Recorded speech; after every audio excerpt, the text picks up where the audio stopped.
और अगर विज्ञान की दृष्टि से समझें तो 174 साल बाद एक अद्भुत संयोग हुआ है, एक अद्भुत खगोलीय घटना जो है वो घटित हुई है। लेकिन अगर धर्म के लिहाज से देखें तो भाई साल का पहला ग्रहण है, उस पर भी सुपर ब्लू और ब्लड मून है, तो ये सब कुछ इसे और ज्यादा भयावह और अनिष्ट की आहट का संकेत दे रहे हैं। इसी पहलू को समझने के लिए आज हम एक विशेष कवरेज लेकर आए हैं, जिसमें मेरे तमाम सहयोगी मेरे साथ हैं, विशाल, अनुराग और श्वेता, और हमारे साथ एक वरिष्ठ पैनल भी मौजूद रहेगा जो इस ग्रहण के हर महत्व और पहलू को आपके सम्मुख रखेगा। लेकिन सबसे पहले तस्वीरें देखिए और खुद चांद के इस खूबसूरत ब्लड मून के दीदार कीजिए। ये दिल्ली की तस्वीरें हैं और चांद कभी ऐसा नजर आया हो? चांद की दूधिया रोशनी की बात तो हमने हर बार सुनी है, लेकिन चांद की लालिमा की तारीफें शायद कविवर भी करना भूल गए थे, क्योंकि 174 साल बाद ये घटना हो रही है।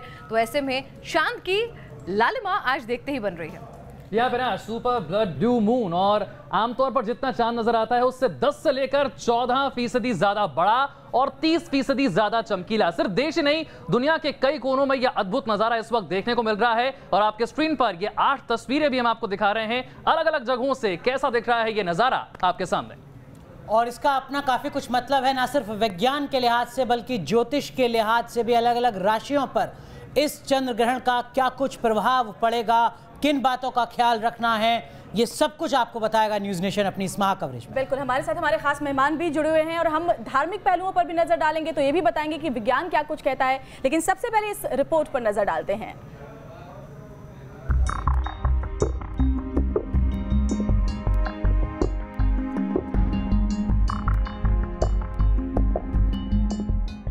साल 2018 की सबसे बड़ी खगोलीय घटना, नीले आसमान पर छा गई चांद की लालिमा। सबसे चमकदार चांद का दीदार।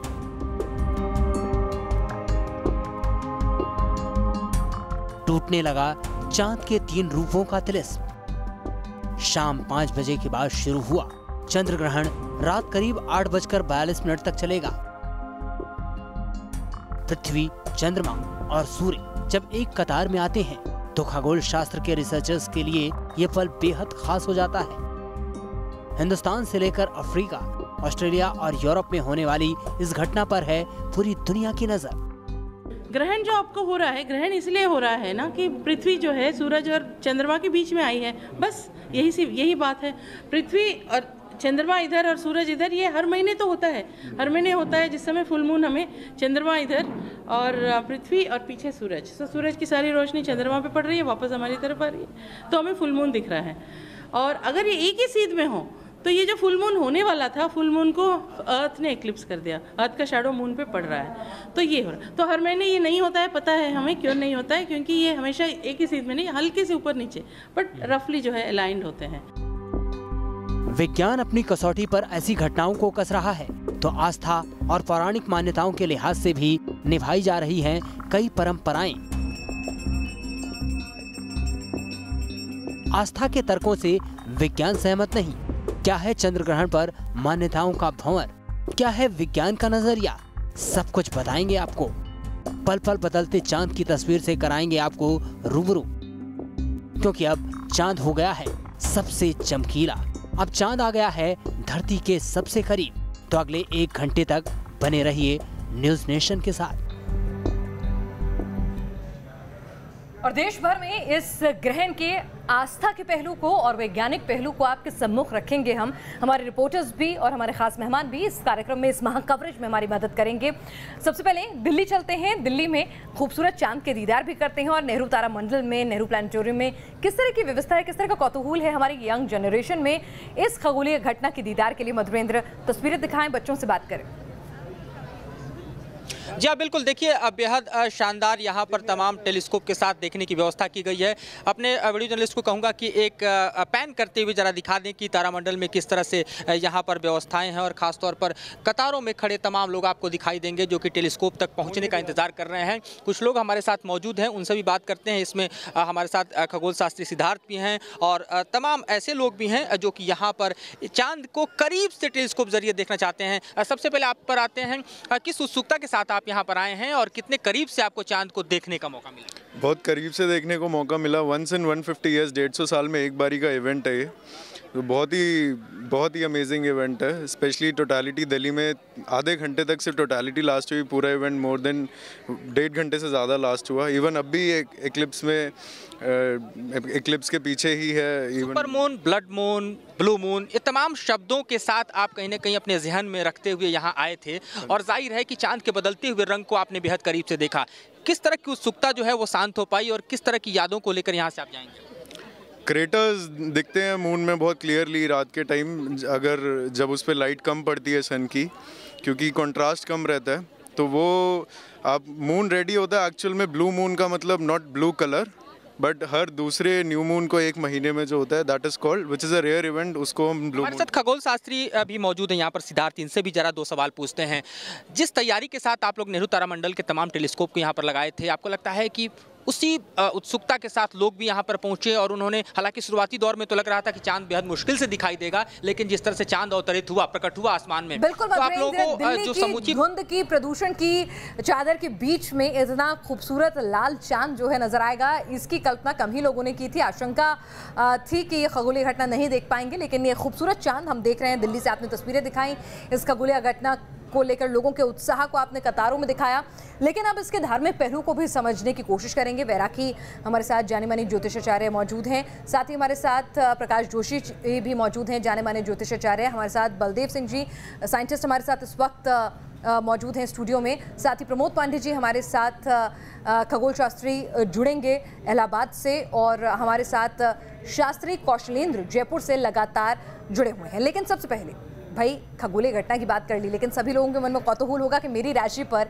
ये सुपर ब्लू मून कैसा प्रभाव लेकर आएगा। वैरागी एक एक कर हम चाहेंगे कि लोगों को बताएं उनकी राशि पर क्या होने वाला है। इस खगोलीय घटना जिसे आप कहेंगे साइंस के अंदर, लेकिन इसका बहुत महत्व है 12 की 12 राशियों पे। सबसे पहले मेष राशि में बता दूं, विवाह के प्रस्ताव तो खुलेंगे, लेकिन नौकरी आपकी टाटा बाय बाय हो सकती है, व्यवसाय भी आपका बंद हो सकता है। तो ग्रहण समाप्त होने पर कल के दिन दान जरूर करें आप। वृषभ राशि की अगर बात की जाए तो कर्जे से मुक्ति मिल सकती है आपको, धन का आगमन होगा, लेकिन वहीं प्रेम संबंधों में प्रॉब्लम होती हुई दिखाई दे रही है आपको।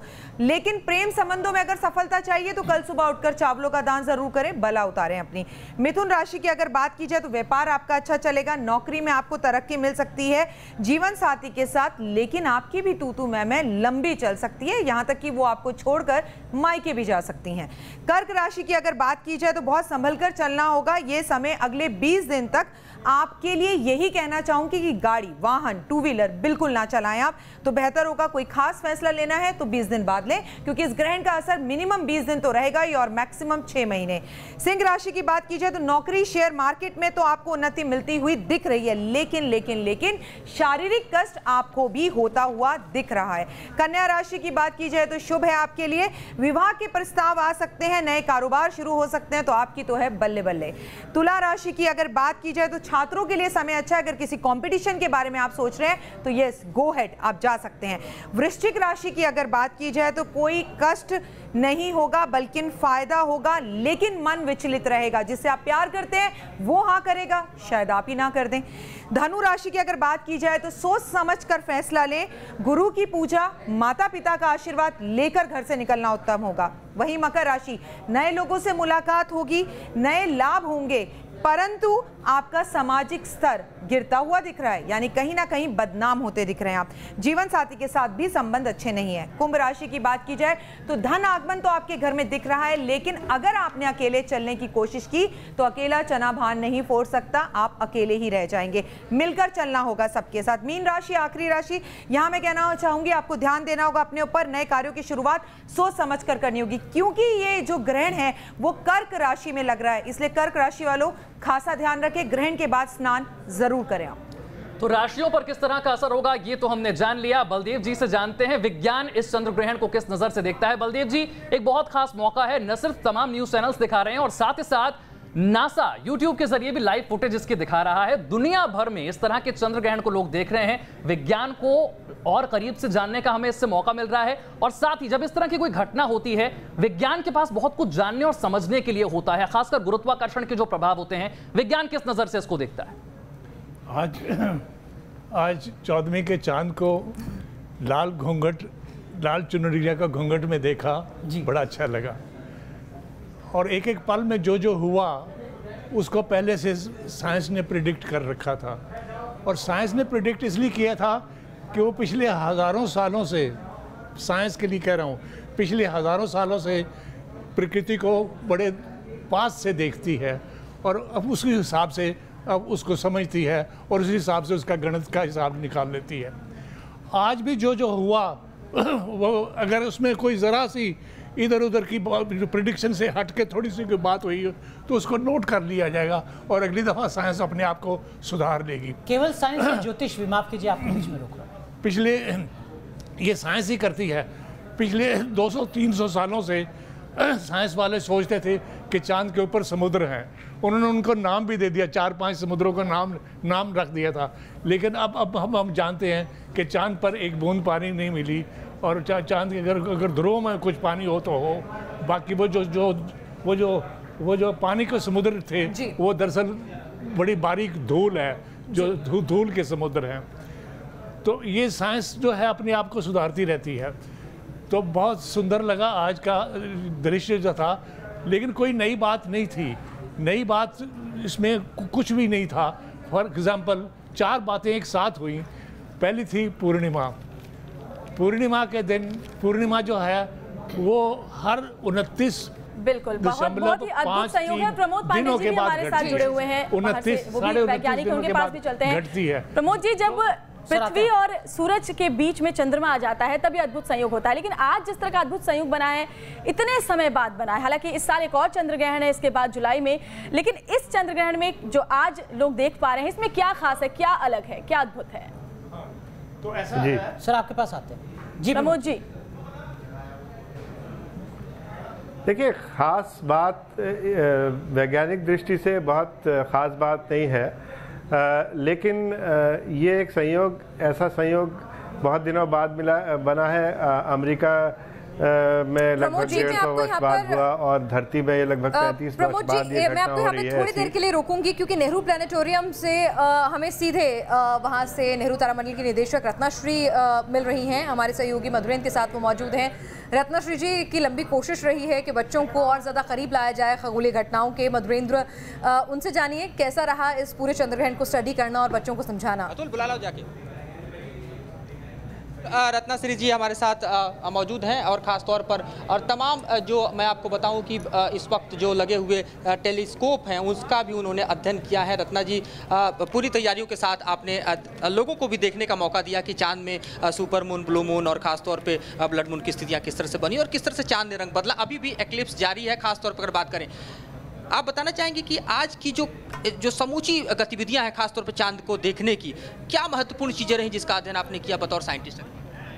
हमारा कंसंट्रेशन था एजुकेशनल आउटरीच। इस समय लोगों को ये ग्रहण है क्या और इसमें खास बात क्या है ये समझे, ग्रहण के अलग अलग पहलू समझे और सभी लोग जो हैं कम से कम एक हैंड्स ऑन एहसास यहाँ से लेके जाएं। काफ़ी मात्रा में लोग आए, बहुत ही ज़्यादा संख्या में लोग आए, तो हमने कोशिश ऐसा किया कि इंतज़ाम इस तरह से हो using PA system and all the equipment. जिस तरह के रिंग्स बने, खास तौर पर अभी भी देखा जा रहा है कि चांद पूरी तरह से उभर कर नहीं आया है, हालांकि सुपरमून से बाहर निकल चुका है। कितना बेहतरीन था, अलौकिक था अगर कंपेरेटिवली देखा जाए अगर पिछले तमाम एक्लिप्सेस के? नहीं, सबसे ज़्यादा ये था कि बहुत मात्रा में लोग इसे देखने आए और शुरुआत में काफ़ी टेंशन था जब क्लाउड्स थे और लोग देख नहीं पा रहे थे, लोग काफ़ी डिसअपॉइंट हो रहे थे और बाद में अभी काफ़ी साफ तरीके से नज़र आ रहा है और सब लोग दूरबीन से भी देख पा रहे हैं। और साथ में हम कोशिश ये कर रहे हैं कि देखने के साथ कुछ एक हैंड्स ऑन फील उनको ज़रूर रहे। तो कम से कम एक क्रेटर ही आइडेंटिफाई करें, देखें कि ये क्रेटर ग्रहण में तब था या नहीं जिस समय वो दूरबीन से देख रहे हैं।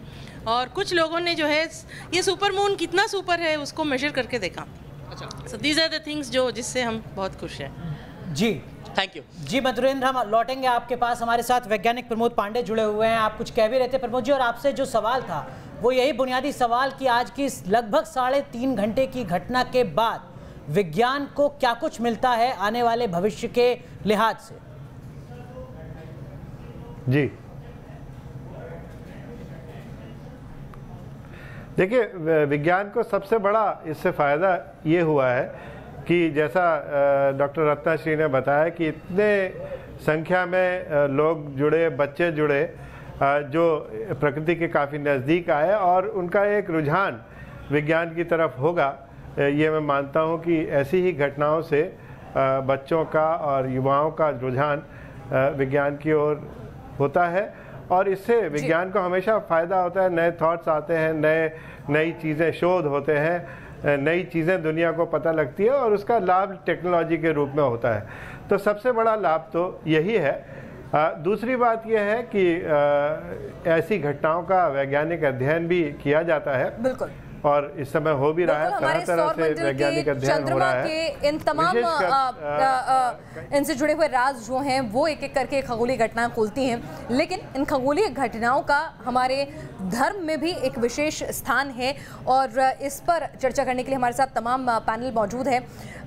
शास्त्री कौशलेंद्र जी, आपसे समझना चाहेंगे, एक बड़ी बहस छिड़ी रहती है। विज्ञान कहता है खुली आंखों से देखिए, जितना हो सके देखिए, खूब अच्छे से देखिए और समझिए कि खगोलीय घटना क्या है।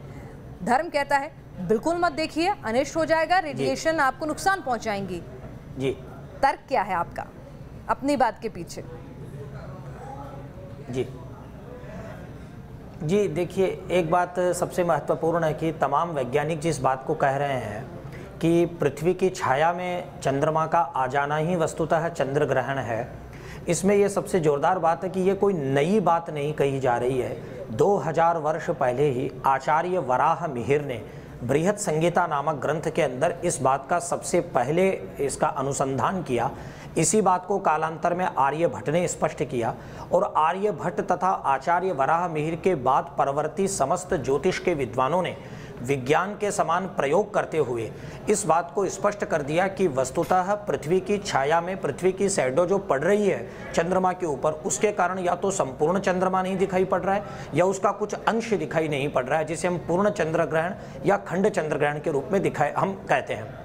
रही बात इसकी धर्म से जुड़ने की, तो भारत रत्न आचार्य पांडुरंग वामन काणे ने अपने धर्मशास्त्र के इतिहास नामक ग्रंथ में इस बात को स्पष्ट रूप से कहा है कि जिसको चंद्रमा को यहाँ एक पदार्थ के रूप में कहा जाता है, उसको भारतीय परंपरा में एक देवता के रूप में पूजा जाता है और उससे बाकायदा एक वंश चलता है, चंद्रवंश, जिसका पूरा महाभारत में जिक्र है। उसके साथ ही चंद्रमा चूंकि जल से उत्पन्न एक देवता माना जाता है, इसलिए यह स्वाभाविक है कि जब भी चंद्रमा पृथ्वी के पास आता है तो आप देखिए समुद्र में ज्वार भाटा होता है। उसी तरह से यदि चंद्रमा जल राशि को इतना प्रभावित कर रहा है तो निश्चित रूप से वह पंच तत्वों से बने हुए हमारे शरीर को भी प्रभावित करता है। बलदेव जी, आप इस बात से इत्तेफाक रखेंगे? वह जब परेशान होता है ग्रहण के समय में, उसी को ग्रहण से हमारा शरीर प्रभावित होता है, इसलिए ग्रहण में नहीं जाना चाहिए, बाहर न खाना चाहिए, गर्भवती महिलाओं को बाहर नहीं निकलना चाहिए क्योंकि शरीर में भी जल है। इस बात का कोई वैज्ञानिक एविडेंस नहीं है, कोई प्रमाण नहीं है, तो उस लिहाज से तो ऐसा है, जब प्रमाण मिल जाएगा तो हम मान जाएंगे। की खासियत ये होती है कि हम नंगी आंखों से देख सकते हैं, किसी खास इंतजाम की उसमें जरूरत नहीं पड़ती। फिलहाल मेरी जानकारी में ऐसा है कि विज्ञान को अभी तक कोई ऐसा प्रमाण नहीं मिला कि इसका हमारे शरीर पर या हमारे चरित्र पर या हमारे भविष्य पर, बहुत सारे मिथक हैं, बहुत सारे अंधविश्वास जुड़े हुए हैं। क्या वो इसलिए है कि हमें वो चीजें समझ नहीं आई थी और इसीलिए वो अंधविश्वास और मिथक बन गए? विज्ञान को इस बात का गर्व है कि वो सर्वज्ञ नहीं है, तो हम तो जानने की कोशिश में लगे हुए हैं। तो जो जानने की कोशिश का नाम विज्ञान है, सूझबूझ जो प्राप्त होती है उसी को विज्ञान कहते हैं। तो विज्ञान कोई अपने आप को पूर्ण ज्ञान तो मानता नहीं। और ये 4 तस्वीरें हम दिखा रहे हैं अपने टेलीविजन स्क्रीन पर, वाराणसी की, दिल्ली की, कानपुर की और हरिद्वार की। किस तरह से लोगों में उत्साह, और अच्छी बात यह है कि बहुत सारे लोग बाहर निकले हैं, तमाम जो अंधविश्वास है उनको दूर करते हुए बाहर निकले हैं अपनी खुली आंखों से, नंगी आंखों से। चलिए, तो एक तरफ अगर आस्था के रंग दिख रहे हैं कि हरिद्वार, वाराणसी में लोग जो ग्रहण के बाद स्नान का महत्व है, दान का महत्व है, उस कर्मकांड के लिए पहुंचे हैं घाट के पास, लेकिन कुछ लोग ऐसे हैं जो खगोलीय घटना का अध्ययन करने के लिए जिन्होंने प्लैनेटोरियम का रुख किया है, वो खास उपकरणों के साथ देख रहे हैं चंद्र ग्रहण की इस अद्भुत घटना को। लेकिन आपकी राशि पर क्या प्रभाव डालेगा ये ग्रहण, प्रकाश जोशी जी से जानेंगे। तो आज लगा है खग्रास चंद्र ग्रहण और इसे हमारे देश के साथ साथ पूरी दुनिया में देखा जा रहा है। और उसकी खास बात ये होती है इस चंद्र ग्रहण की कि इसका कोई एक समय ऐसा नहीं होता कि इस जगह अलग जगह समय पर दिखेगा और यहाँ अलग जगह। पूरी दुनिया की अगर बात करें तो एक ही समय पर दिखा जाता है। और कहाँ से जो तस्वीरें हमारे सामने आ रही हैं, देश की, विदेश की, हर तरफ की तस्वीरें मैं आपको दिखा रही है। देखिए 5 तस्वीरें आपके टेलीविजन स्क्रीन पर, पटना, जयपुर, पणजी, चेन्नई और मुंबई। हर तरफ ये अद्भुत नज़ारा आप देख सकते हैं, किस तरह से लोग काफ़ी खुश हैं इसको देख करके। और धर्म का कुछ और मानना है, विज्ञान का कुछ और मानना है, इस पर चर्चा लगातार चल रही है। लेकिन ये देखिए 6 तस्वीरें भोपाल, भुवनेश्वर, कानपुर, अहमदाबाद, चेन्नई और जयपुर की। खूबसूरत नज़ारा, बहुत ही सुंदर। विज्ञान काफ़ी कुछ इससे ले रहा है, तो काफ़ी कुछ अध्ययन धर्म में भी हो रहा है, एस्ट्रोलॉजी में भी हो रहा है आज के इस अद्भुत मौके पर। और क्या कुछ असर पड़ रहा है राशियों पर, 12 राशियों पर क्या कुछ असर हो रहा है आज के इस अद्भुत संयोग का? हमारे साथ पंडित प्रकाश जोशी जी भी मौजूद हैं, उनसे जानना चाहेंगे। बताइए। देखिए 12 राशियों पे इसका मिला जुला प्रभाव रहेगा। पहले तो मैं मेष राशि के बारे में बात कर लेता हूँ। रोग में वृद्धि, मानसिक अशांति और स्थान परिवर्तन के मेष राशि वालों के योग बन रहे हैं। वृषभ राशि की देखें तो विदेश यात्रा के योग बन रहे हैं, पद प्रमोशन इनको मिलेगा और सरकारी कार्य में सफलता इनको मिलेगी। मिथुन राशि की बात करें तो आर्थिक हानि, रुके हुए आर्थिक हानि इनको बहुत ज़्यादा होने वाली है और थोड़े से रुके हुए काम बनेंगे जो पेंडिंग पड़े हुए हैं, लेकिन स्थान परिवर्तन इनका भी बन रहा है। और कर्क राशि वालों की बात करें तो शारीरिक कष्ट के योग नज़र आ रहे हैं, दुर्घटना, वाहन ध्यान से चलाने की आवश्यकता है आप लोगों को और परिवार से दूर जाने के योग बन रहे हैं। सिंह राशि वालों को के लिए देखा जाए तो आर्थिक रूप से बहुत ज़्यादा नेगेटिव नज़र आ रहा है। नौकरी और स्वास्थ्य को लेकर ये ग्रहण समस्या लेके आएगा। कन्या राशि के बारे में बात करें तो धन का लाभ नज़र आ रहा है और घर में कोई ना कोई मांगलिक कार्य आपके घर के अंदर संपन्न होगा और विदेश यात्रा का योग बन रहा है। तुला राशि की बात करें तो धन लाभ, भूमि के योग बन रहे हैं और वाहन के योग भी साथ साथ आपके बन रहे हैं। वृश्चिक राशि की बात करें तो मुकदमे में असफलता आपको मिलेगी, अपयश आपको सहना पड़ सकता है, मानसिक चिंता और दुर्घटना के योग बन रहे हैं, गाड़ी आप सावधानी से चलाएं। धनु राशि की बात करें तो बीपी, हृदय रोग, नेत्र रोग यदि आपको है तो डॉक्टर को ज़रूर जांच करवा लें क्योंकि ये समस्या आपकी बढ़ सकती है। डिप्रेशन से रिलेटेड समस्या भी आपकी बढ़ सकती है और आपका लोग ज़्यादा विरोध करेंगे, थोड़ा सा धैर्य और संयम लेने की ज़रूरत है। मकर राशि की बात करें तो वैवाहिक जीवन में कुछ कमी, पति पत्नी में आपस में अनबन और झगड़े, पारिवारिक झगड़े होने के पूरे योग हैं। कुंभ राशि की बात करें तो कार्य में विजय, कार्य में सफलता और नए मित्र आपको बनेंगे। कुंभ राशि के लिए ये ग्रहण शुभ है। और मीन राशि की बात करें तो शारीरिक कष्ट, मानसिक कष्ट रहेगा और व्यापार के लिए अच्छा है। एक तरफ से शारीरिक रूप से कष्टदायक है और व्यापार के लिए अच्छा है और इसका जो प्रभाव है 41 दिन तक ही पड़ता है, ग्रहण के 41 दिन तक। चलिए, तो सभी राशियों के लिए कुछ के लिए अच्छा, कुछ के लिए बुरा, मिला जुला असर ये लेकर आ रहा है। ये आस्था के लिहाज से, धर्म के लिहाज से हमने जाना, लेकिन क्या चांद से कुछ इस तरह की रेडिएशंस निकलती हैं जो वाकई में हमारे शरीर पर, हमारे खाने पर किस तरह का कोई कुप्रभाव डाल सकती हैं? बलदेव जी, क्या विज्ञान की स्टडी कुछ कहती है इस संदर्भ में? क्योंकि ज्योतिषाचार्य पंडित तो ये कहते हैं कि बिल्कुल बाहर मत निकलो, खाना मत खाओ, गर्भवती स्त्री को बिल्कुल नहीं जाना चाहिए। आप लोग कहते हैं कि नंगी आंखों से चांद देखो, खूब खाओ, मस्त रहो। एक सौंदर्य प्रेमी के नाते मैं कहूँगा, विज्ञान की बात बाद में करता हूँ, एक सौंदर्य प्रेमी के लिहाज से मैं ये कहूँगा कि आज बहुत सुंदर दृश्य रहा। अभी घनी छाया से बाहर निकल आया चांद, लेकिन झीनी छाया अभी भी है। उस 1 घंटे भर में झीनी छाया से जब बाहर निकलेगा तो चांद पूरी एक रोशनी के साथ बहुत विशाल चांद नजर आएगा, बहुत सुंदर दृश्य होगा। तो उसको देखना, जो उसको ना देखना तो गलती है मेरे ख्याल में। और बाकी बात ये रही कि विज्ञान की दृष्टि, हाँ, सौंदर्य की दृष्टि से ये जो चांद, जो 14वीं का चांद है, बहुत सुंदर है।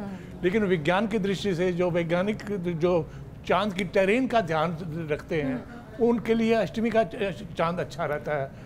नहीं, लेकिन क्या कोई रेडिएशन निकलती है इस वक्त ग्रहण के दौरान? क्या जब इस वक्त चंद्रग्रहण पड़ रहा है तो हम अपने घर से बाहर निकलें ना निकलें, क्या हम कुछ खाएं ना खाएं? ज्योतिषाचार्य कहते हैं कि आप बिल्कुल बाहर मत निकलिए घर से, आप कुछ मत खाइए। अगर कोई महिला गर्भवती है तो वो बिल्कुल ना निकले घर से बाहर। विज्ञान क्या कहता है इस बारे में? विज्ञान के पास कोई एविडेंस नहीं है, कोई प्रमाण नहीं है कि इसका कोई दुष्प्रभाव या कोई अच्छा प्रभाव या कोई, यानी विज्ञान इसे खगोलीय घटना मानता है, इसके किसी भी तरह के प्रभाव की बात नहीं करता। आपके पास लौटेंगे डॉक्टर वायर आकी से। हमारे स्वास्थ्य पर ग्रहण से काफी वक्त पहले कहते हैं सूतक शुरू हो जाता है और अब ग्रहण चूंकि खत्म होने वाला है। जी जी, हमारे स्वास्थ्य पर, हमारी किस्मत पर, हमारे भाग्य पर कोई प्रभाव नहीं कोई असर पड़ता हो। विज्ञान को तर्क चाहिए, विज्ञान किस्मत में जिस दिन विश्वास रखने लगे या परंपराओं में रखने लगे तो उस दिन विज्ञान की जो खोज है वही खत्म हो जाएगी। चूंकि हम बार-बार बात कर रहे हैं असरों की, तो बात हो रही थी कि सूतक लग जाता है, सूतक खत्म हो जाता है। अब चूंकि खत्म होने का वक्त हो गया है आंशिक चंद्र ग्रहण का भी, तो क्या करना चाहिए, क्या नहीं करना चाहिए, क्या कहता है? तर्क पर पहले एक बात कहूंगी, अब्दुल कलाम जी ने कहा था कि जहां पर तर्क खत्म होता है वहीं पर आस्था शुरू होती है। अब्दुल कलाम जी ने कहा था। एक बात, दूसरी बात कहूंगी, वो अपनी जगह पर बिल्कुल ठीक है। मैं विज्ञान का बहुत सम्मान करती हूँ, क्योंकि जहां ज्योतिष हारता है वहां विज्ञान आता है, लेकिन जहां विज्ञान हारता है वहां डॉक्टर बाहर आकर कहता है अब तो भगवान ही बचा सकता है। ठीक है, तो इसीलिए मैं बहुत इज्जत करती हूँ दोनों सब्जेक्ट की। विज्ञान है। आप एक बात हमेशा समझ लीजिए कि ग्रहण संपूर्ण होने के बाद आपको, मुझको, हम सबको, पूरे देशवासियों को सबसे पहले एक बात पर ध्यान देना है कि ग्रहण के बाद स्नान करना है। ग्रहण के समय चंद्रमा से कोई किरणें नहीं निकलती, यही तो प्रॉब्लम है, क्योंकि जो सूर्य की रोशनी से चंद्रमा चमक रहा है और वो किरणें हमें देता है, उससे हमारा मन खुश रहता है। अब क्योंकि पृथ्वी बीच में आ गई तो वो किरणें हम तक नहीं पहुंच रही, तो पृथ्वी पर कीड़े मकोड़े, सारी नेगेटिव एनर्जी हो जाती है, मन परेशान होता है। आप देखिएगा, आप सब खुद महसूस करिएगा पर्सनल कि अगले एक हफ्ते आप किसी ना किसी बात पर परेशान रहेंगे, मूड ऑफ होगा, लेकिन पता नहीं क्यों ऑफ होगा। तो क्योंकि चंद्रमा की शक्ति अभी हमारे पास कल की थी, अभी जो हम खुश हैं या हम बात कर पा रहे हैं वो कल की शक्ति है। आज की जो शक्ति है वो नहीं है हमारे पास, तो कल हमारा मूड ऑफ होगा। तो स्नान जरूर करें, दान जरूर करें, माता पिता के पांव छुएं, और जो कपड़े आज पहने इन्हें प्लीज आप धोने में डालें, चाहे जितनी भी सर्दी क्यों ना हो। अपनी जैकेट या कोई भी इस्तेमाल अपने ग्रहण टाइम पे कपड़ों का किया है तो वो कपड़े आप दोबारा ना पहने। जोशी साहब, क्या इसका मतलब यह है कि जो नास्तिक लोग हैं, जिनका धर्म में यकीन नहीं है, या जो हिंदू धर्म के लोग नहीं हैं, उनका बुरा वक्त अब से शुरू होने वाला है?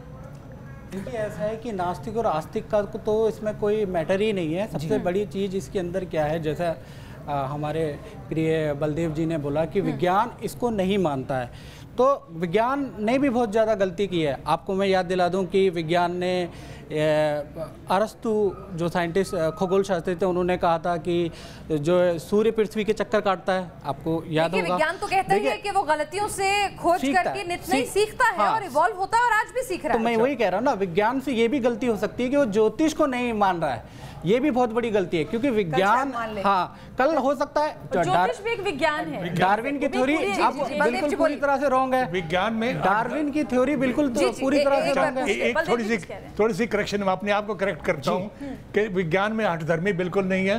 कल कोई प्रमाण मिलेगा तो विज्ञान जो है सबसे पहले उसको स्वीकार करेगा। ये प्रमाण मांग रहे हैं। आपके पास प्रमाण है कि अगर कोई गर्भवती स्त्री आज किसी कारणवश, बहुत सारी वर्किंग वुमेन भी होंगी दफ्तरों में जो ग्रहण के बाद काम करती हैं, फुल प्रेगनेंसी में भी लोग अपने दफ्तर जाना चाहते हैं, डॉक्टर्स भी कहते हैं जाना चाहिए। पॉजिटिव और नेगेटिव एनर्जी होती है, मैं आपको एक सेकंड में प्रूफ करके दिखा दूंगा। लेकिन क्या बदले हुए वक्त में वो तमाम चीजें कर पाना अब संभव है जो पहले होती थी? जोशी जी कुछ प्रूफ करना चाह रहे हैं, बताइए। पॉजिटिव और नेगेटिव एनर्जी होती है, मैं एक सेकंड में बिल्कुल करके दिखाता कीजिए। बताइए। पक्का? चलिए, हाँ बिल्कुल। आप किसी भी व्यक्ति के नाभि से ऊपर देखेंगे तो आपको पॉजिटिव नजर आएगा, उसके नीचे देखेंगे तो ऑटोमेटिकली आपके दिमाग में नेगेटिव आ जाएगा। इस तर्क से शायद ही हम सहमत होंगे। बलदेव जी बता सकते हैं कि आप इस तर्क से सहमत हैं?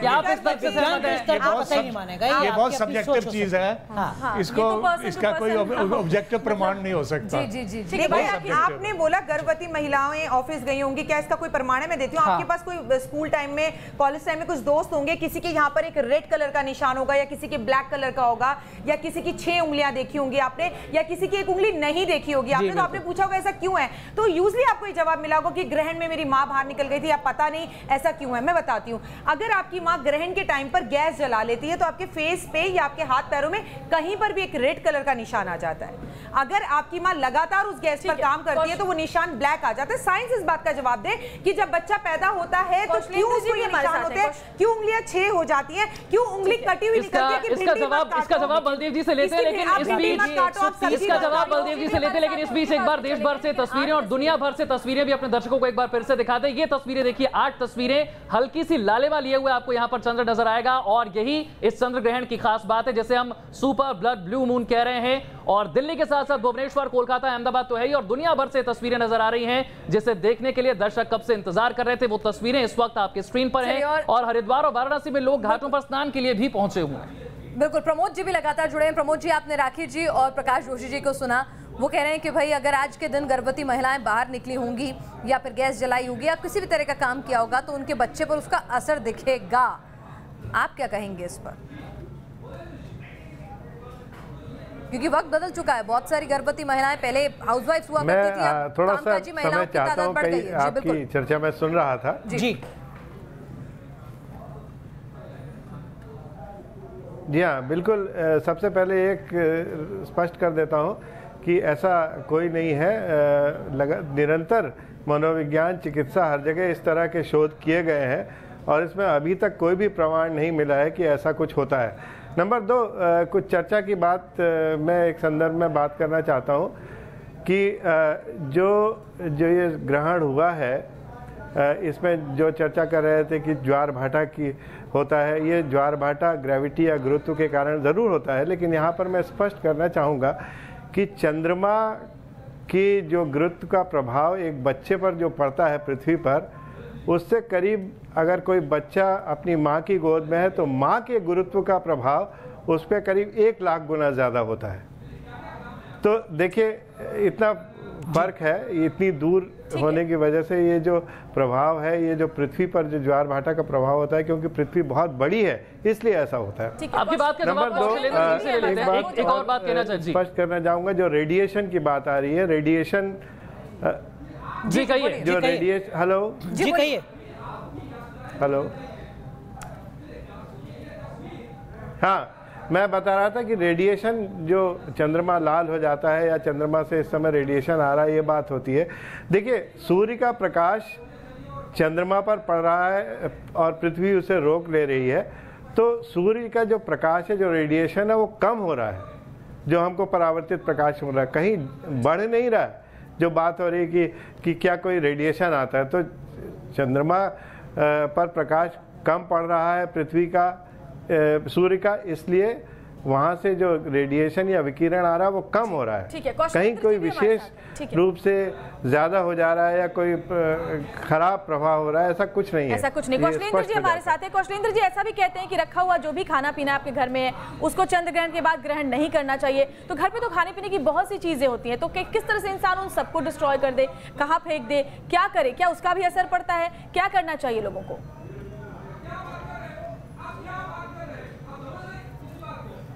आप देखिए, मज़ेदार बात है कि किस तरह से 2 वैज्ञानिक इस पैनल में शामिल है और वे परस्पर एक दूसरे को लेकर के चिंतन कर रहे हैं। कह रहे हैं कि माँ के शरीर के ऊपर इतना प्रभाव पड़ता है और दूसरे वैज्ञानिक महोदय बलदेव जी फरमा रहे हैं कि नहीं पड़ता है रेडिएशन। लेकिन इस बात को मानना पड़ेगा कि अथर्ववेद में इस बात को स्पष्ट रूप से कहा गया है और ये जिस विज्ञान परंपरा के वाहक है दोनों ही वैज्ञानिक, वस्तुतः वह कितने बड़े वैज्ञानिक होंगे जिन्होंने 2000 वर्ष पूर्व या 5000 वर्ष पूर्व चंद्रमा की गति को जाना होगा और ग्रहण को लिखा होगा। एक बात यहाँ मैं निवेदन करना चाहता हूँ कि ज्योतिष को जब बार बार अवैज्ञानिक कहा जाता है, क्या गणित कभी अवैज्ञानिक हो सकती है? ज्योतिष के 2 भाग हैं, गणित ज्योतिष और फलित ज्योतिष। जो गणित ज्योतिष है वह वस्तुतः पूर्णतः वैज्ञानिक है। 2 और 2 को 4 करना ये तो ज्योतिष गणित का काम है। फलादेश जहाँ किया जा रहा है, सवाल ज्योतिष को लेकर नहीं है, सवाल उन तर्क को लेकर है जो चंद्र ग्रहण के संदर्भ में दिए जाते हैं कि आप तुलसी के पत्ते को रखिए, घर से बाहर मत निकलिए, जो भी कुछ घर में खाना रखा है उसको आप इस्तेमाल मत कीजिए। सवाल इन तर्क को लोग ये जानना चाहते हैं कि फिर ज्योतिष के गणित को लेकर सवाल नहीं। वे इस बात को बार बार कह रहे हैं कि ग्रहण में, जी मैं यही निवेदन कर रहा हूं कि वहां ये स्पष्ट लिखा हुआ है कि ग्रहण के समय, ग्रहण के काल में, चूंकि हमारी पृथ्वी को संचालन करने वाले 2 ग्रहों में एक चंद्र और सूर्य, इन दोनों में से कोई भी विचलित हो या विकलित हो तो हमको निश्चित रूप से उस समय बाहर निकलने से बचना चाहिए। हमको उस समय भोजन नहीं करना चाहिए, जो बना हुआ भोजन है उसका बाहर वितरण करना चाहिए या उसको गोई इत्यादि को खिलाना चाहिए।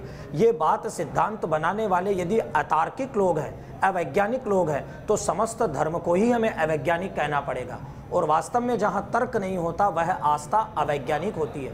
जबकि भारत की जो परंपरा है, हमारे शास्त्र चिंतन की जो परंपरा है, वह पूर्णतः वैज्ञानिक और तार्किक परंपरा। चलिए इसका जवाब मैं जरा यहाँ पे प्रमोद पांडे जी से ले लूं। प्रमोद जी यहाँ पर कह रहे हैं कि कारणों से नकार दें। आप जिन बातों को कह रहे हैं इनके पास तर्क है कि अगर गर्भवती महिला बाहर निकलेगी और उसके बच्चे को नुकसान पहुंचेगा। तो यहाँ पर कौशलेंद्र जी कह रहे हैं कि उनके पास अपने तर्क हैं। आप किस तरह के शोध का हवाला दे रहे थे कि विज्ञान ने रिसर्च की है, कोई असर नहीं पड़ता, जरा उसके बारे में कौशलेंद्र जी को बताएं। एक सेकंड प्रमोद जी से नहीं, मैंने आपको बताया कि अगर आप मनोविज्ञान और चिकित्सा अगर आप मनोविज्ञान और चिकित्सा के क्षेत्र में जो शोध हुए हैं उसमें निरंतर ये शोध हो रहे हैं। ऐसा नहीं कि ये शोध रुक गए हैं, क्योंकि विज्ञान कभी रुकता नहीं है। विज्ञान कभी ये बात नहीं मानता कि आज से 500 साल पहले या हुआ था। विज्ञान हमेशा प्रोग्रेस करता रहता है। जैसे बलदेव जी ने कहा कि अगर हमें कोई और महत्वपूर्ण जानकारी और बेहतर जानकारी मिलती है अपने प्रकृति के नियमों के अनुसार, तो विज्ञान उसे स्वीकारता है। चलिए, तो जब भी कोई प्रमाण सामने आते हैं विज्ञान उन्हें स्वीकारता है। अब चूंकि चंद्र ग्रहण, जो आंशिक चंद्र ग्रहण था, वो भी अब खत्म हो चुका है। डॉक्टर वायर आकी से जान लेते हैं, जो लोग मानते हैं ज्योतिष शास्त्र में और धर्म में इसके प्रभावों में, उनके लिए अब खास तौर से क्या संदेश होगा ग्रहण समाप्ति के बाद? क्या कुछ करना है, क्या कुछ नहीं करना है? मैंने आपको सबसे पहली बात बोली, जैसे पूछा आपने कि खाना अगर बना हुआ है तो प्लीज उसे फेंक दीजिए। पके हुए खाने को नहीं खाने का नियम है। घर में तो राशन, चीनी, दूध, दही, दसियों चीजें पड़ी होती है। तुलसी का पत्ता का डाला, मम्मियाँ सुबह से उसमें तुलसी का पत्ता डाल देती हैं, ध्रुवा डाल देती हैं, तो कहते हैं कि उसके ऊपर हमारे शास्त्रों में लिखा है कि ग्रहण का असर नहीं होता। घर में भी तुलसी का गमला ला के रख दिया जाता है। तो आप क्या करें, मैंने आपसे कहा ग्रहण संपूर्ण होने के बाद सबसे पहले अपने इष्ट को याद करें, अपने माता पिता को याद करें, घर के दरवाजे खोलें, घर में शुद्ध हवा आने दें, घर में गंगा जल छिड़कें, आप स्वयं नहाएं, उसके बाद ताज़ा खाना बनाएं, खाना भोजन कर कर सोएं, भगवान के मंदिर में एक दिया जलाएं, और आपसे कहूंगी अपने पितरों के नाम का एक दिया घर के मुख्य दरवाजे पर भी जरूर जलाएं। डरें बिल्कुल भी नहीं। कल सुबह उठकर मंदिर जाएं और कुछ दान जरूर करें। मैं नहीं कह रही और अगर ऐसा नहीं करते हैं तो, कटोरी, हाँ जी, अगर ऐसा नहीं करते हैं तो, अगर आप ऐसा नहीं करते हैं तो आप ये मत कहिए कॉल करके ज्योतिषीय प्रोग्राम में नौकरी नहीं लग रही, मेरी चलती हुई तो क्या ऐसा करना आप नौकरी की गारंटी होगी, तरक्की की गारंटी होगी? दिया जलाना, जो प्रॉब्लम आपकी राशियों पर आ रही है वो नहीं आएगी। आप अच्छा नहीं कर सकते, चलिए देश और दुनिया के लिए कर लीजिए कि भारत कोई मंत्र भी होगा जिसका जाप करने से पढ़ने होते हैं ग्रहण समय पर, जब ग्रहण चल रहा होता है। जो लोग स्नान नहीं कर सकते वो गंगा जल छिड़क सकते, बिल्कुल कर सकते हैं। और जो घर में पानी रखा है उसको क्या कर सकते हैं? पानी जी ग्रहण कर सकते हैं। दही फेंक दीजिए, लेकिन ये है कि घी मत फेंकिएगा। नहीं, विज्ञान नहीं मानता जी। कहा जाता है चंद्रमा मनसो जाता। जो चंद्रमा होता है मनुष्य के मन का कारक होता है, तो मन की अशुद्धता ना हो इस ग्रहण में आपको ओम श्राम श्रीम श्रोम सा चंद्रमा से नमा ये मंत्र का जाप करना है। ये ना कर पाए मंत्र का जाप कीजिए, सोम सोमाय नमा का जाप करें। मंत्र का जाप के लिए ना बलदेव जी मना करेंगे ना कोई मना करेंगे। चलिए, अगर आस्था है तो मंत्र का जाप करिए, रिसर्च हो चुकी है कि मंत्र से इफेक्ट पड़ता है। और अगर इतनी खूबसूरत खगोलीय घटना जो 174 साल बाद हो रही है उसकी तस्वीरें भी देखना चाहते हैं तो वो भी देखिए। हर चीज़ अपने आप में आपकी जैसी आस्था है वैसे ही मायने आपको नजर आएंगे उसमें। इस खास कार्यक्रम में आप सभी शामिल हुए, आपको बहुत बहुत शुक्रिया। इस खास पेशकश में